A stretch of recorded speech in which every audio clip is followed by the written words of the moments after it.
Bom, finalmente chegamos no super assunto, respiração. Como eu falei, trompete é um instrumento de sopro, então é meio óbvio que se você respirar bem, você vai tocar bem. Fosse fácil assim, nossa, né? Deixa eu te contar um pouquinho da minha história. Durante 8 anos, exatos 8 anos, 4 anos de aula com o Clóvis, 4 anos de aula com o Nailson, eu acho que praticamente em todas as aulas eles diziam: Flávio, você precisa respirar mais.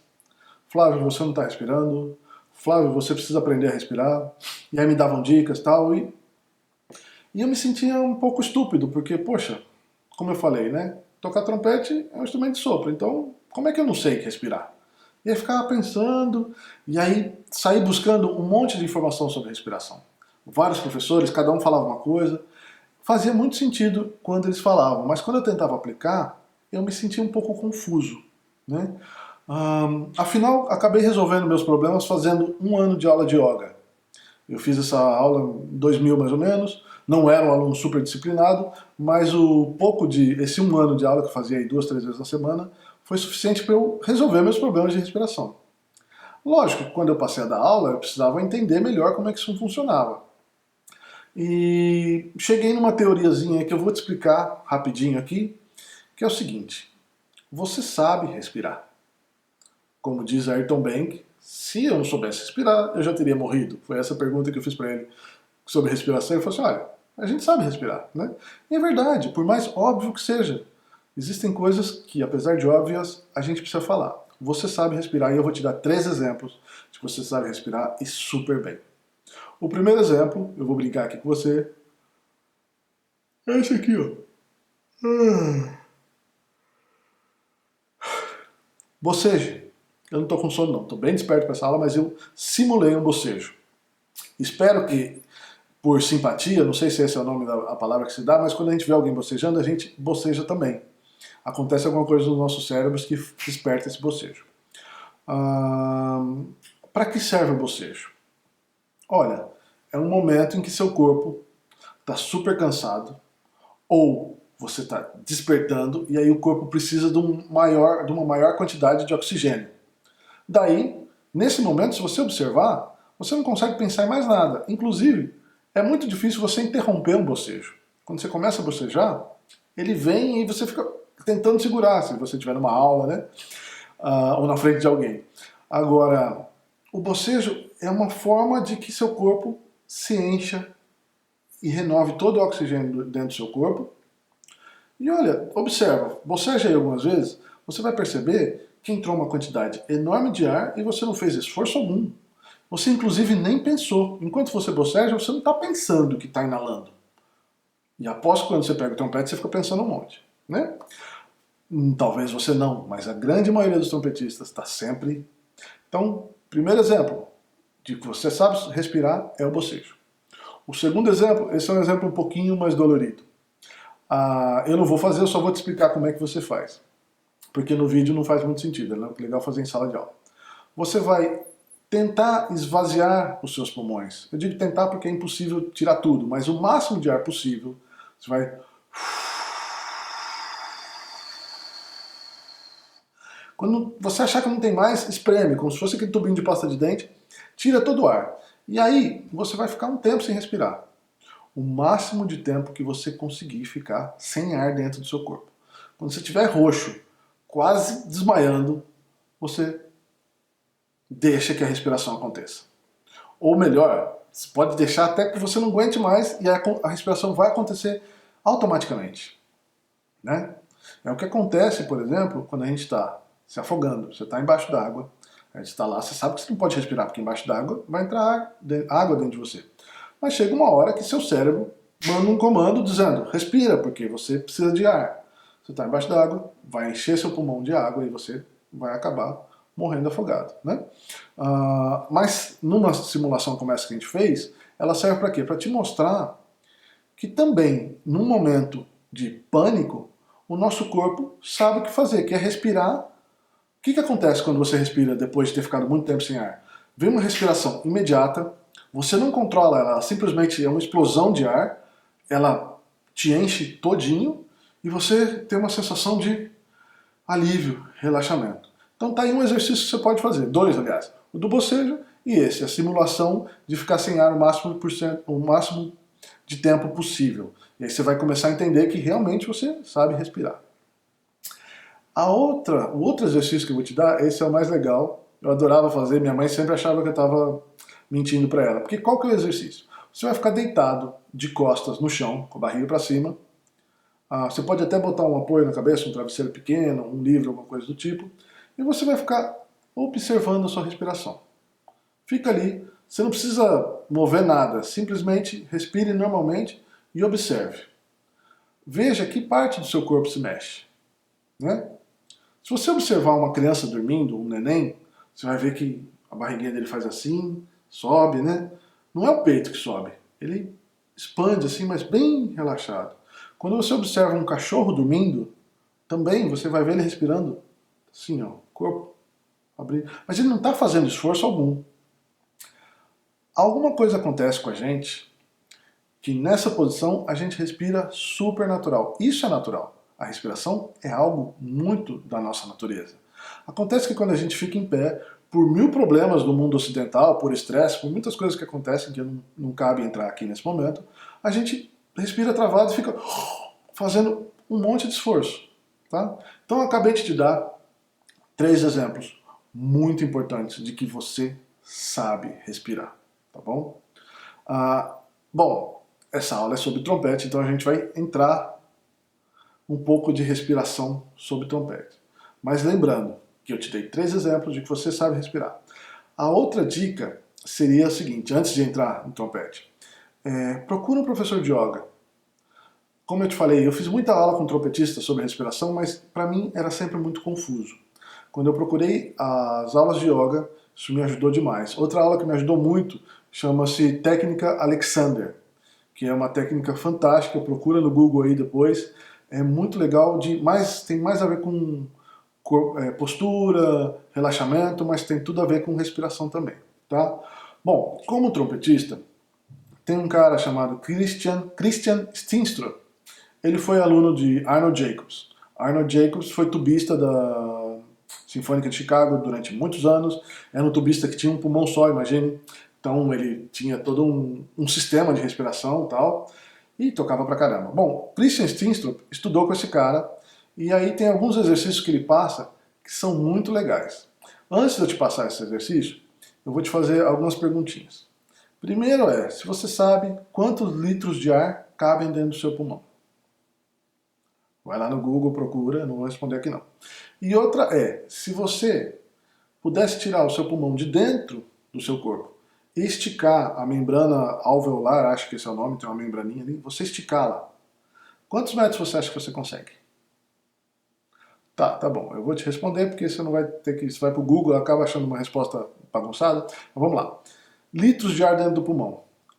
Algo 4,5, 5, tem uma variação entre homem e mulher, mas ainda assim, 4,5, 5, gente, é muito litro para dentro de uma pessoa. Se você pensar em litros, garrafas de Coca-Cola, né, que a gente tem a imagem de 2 litros, poxa, 2 garrafas de Coca-Cola dentro de você é muita coisa. Bom, se você tirar o pulmão de dentro de você e esticar a membrana, são 100 metros quadrados, é equivalente a uma quadra de tênis.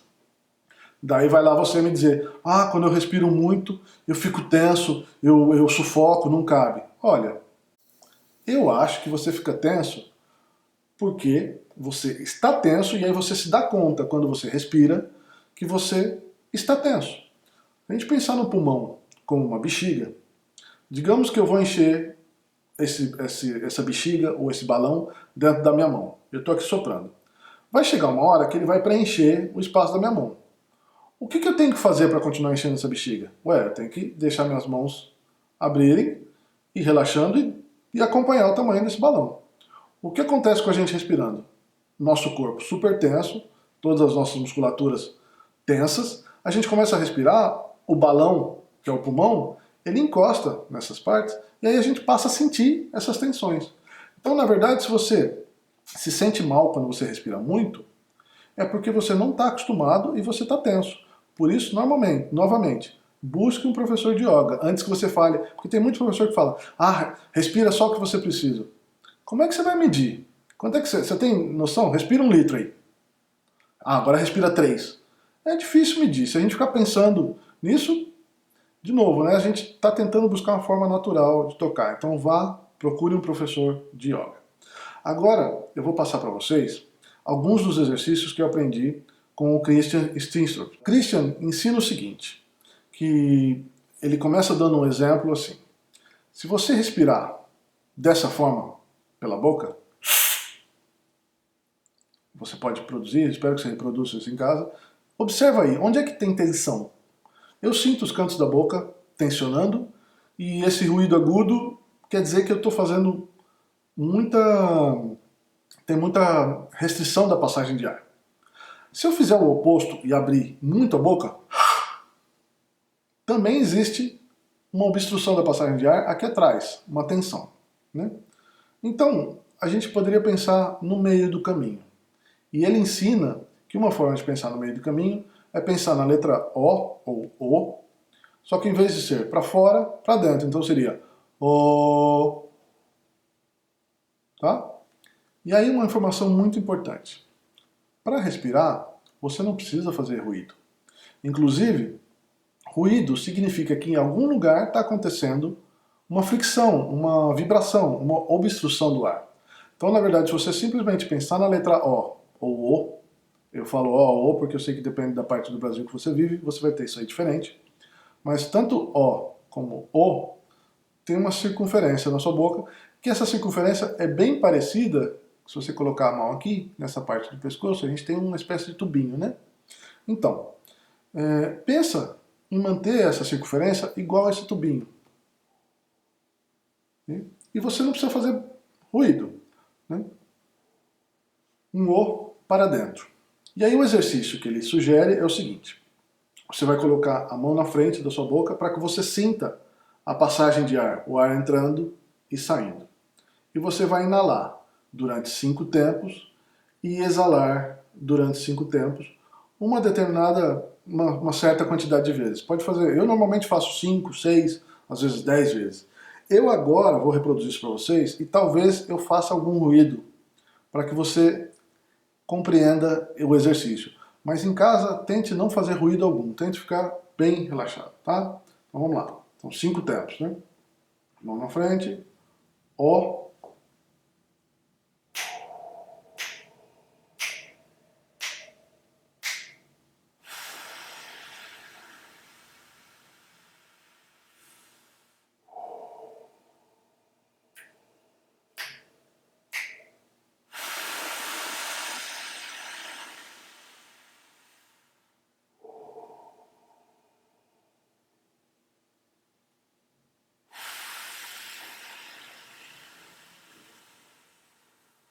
Tá? Então inala 5, exala 5. Você pode fazer isso com 6, 7, começar com 3, como quiser. Sempre tentando, cada vez mais relaxado, cada vez mais. Lembra a mão aqui segurando a bexiga? Tenta seu corpo deixar abrir. Um outro exercício é a mesma questão, só que agora você vai levantar os braços. E aí na hora de exalar, você vai ficar com os braços para cima, tá? Então mantenha o O, né?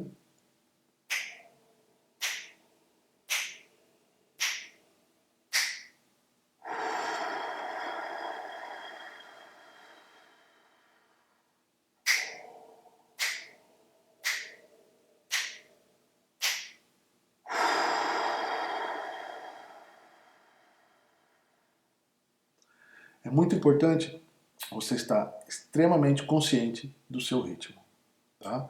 Não faça isso sem ritmo. Você não precisa estalar os dedos, eu estou usando isso como uma forma de auxiliar você, mas use sempre o ritmo ao seu favor. Um outro exercício que ele passa, que também é muito interessante, é pensar em dividir o pulmão em, acho que 3 ou 4 partes, já lembro. E aí, para ajudar a mente, ele usa o braço como referência. Então, quando ele faz assim, isso quer dizer que é vazio. Aí, vazio, 1/3, 2/3, cheio. Esvazia 1/3, esvazia 2/3, totalmente vazio. Tá? Lembrando que totalmente vazio não existe, é só uma metáfora, porque a gente sempre fica com um pouquinho de ar dentro do corpo. Então vamos lá? Vazio. um terço, 2 terços, cheio. Esvazia um terço, esvazia 2 terços, vazio. Lembra que eu estou fazendo barulho só para te mostrar o processo de inalação, tá? Então vamos lá.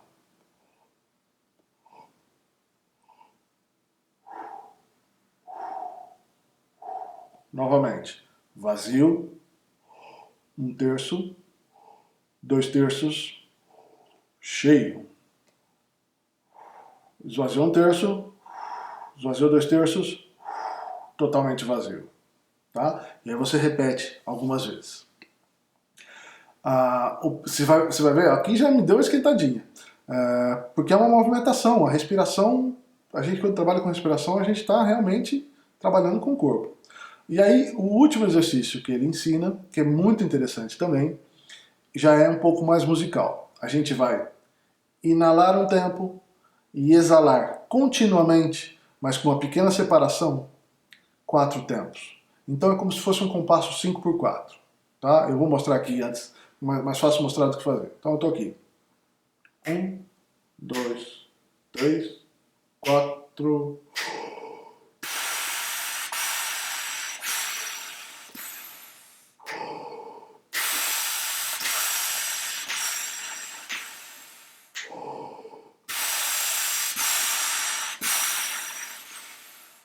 Note que quando eu falei de exalar continuamente, com uma pequena separação, eu não estou fazendo e sim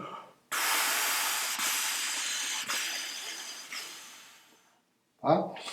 Essa separação é equivalente a como se a gente tivesse uma mangueira soltando água. Você tem duas formas de interromper essa saída de água. A primeira forma, que é o que muita gente faz, é colocar o dedo na saída da água. E o que vai acontecer? Se você lembra, quando criança, era exatamente o som que tem, inclusive, né? Você tampa a saída de ar, a saída de água. E a outra possibilidade é você separar a saída da água, mas deixa ela saindo no cano ou na mangueira, e em vez de botar o dedo na ponta da mangueira, você bota na frente. E aí quando você passa o dedo, você para, só que a água continua vindo de trás. Então isso é quase que contínuo. Também eu digo quase porque existe uma mínima separação. E a gente vai trabalhar numa mínima separação. Lá na frente eu vou falar um pouquinho uma frase do Antonsen que é legato air, ou seja, o ar é sempre ligado. Lembra que é um instrumento de sopro, a gente está falando sobre respiração. Presta atenção nisso, que o ar é sempre ligado.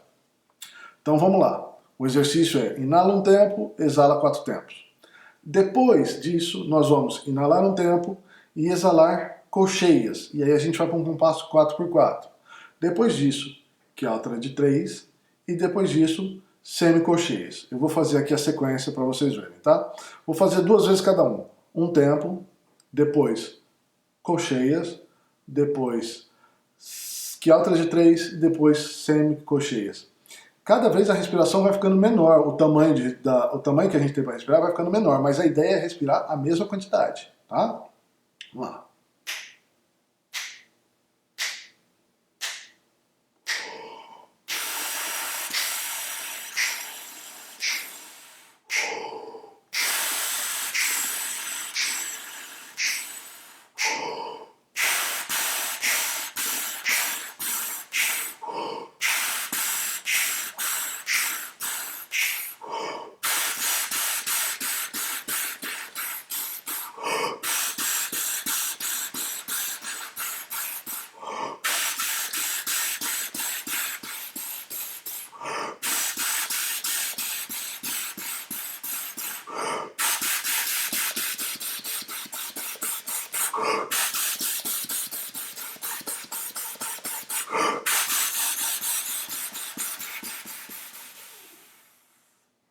Ok? Você pode fazer separadamente. Eu vou até te mostrar aqui. Primeiro, um tempo, sopra 4 vezes de um tempo.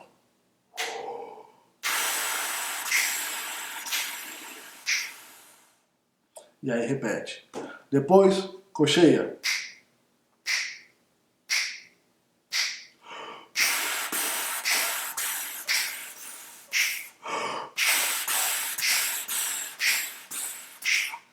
Lembra, Estou fazendo barulho só para te mostrar que eu estou respirando. Vou fazer uma vez sem barulho.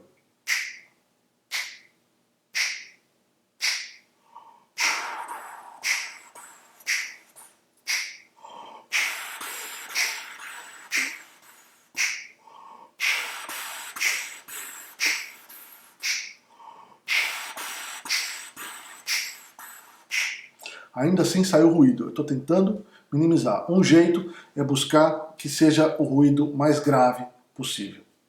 Bom, o outro, que é a letra de 3.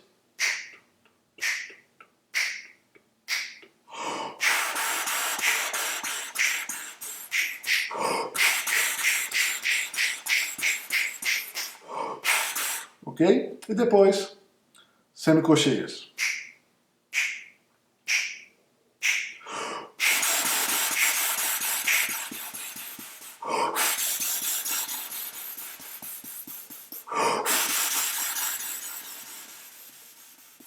Sempre fazendo isso cada vez mais tranquilo.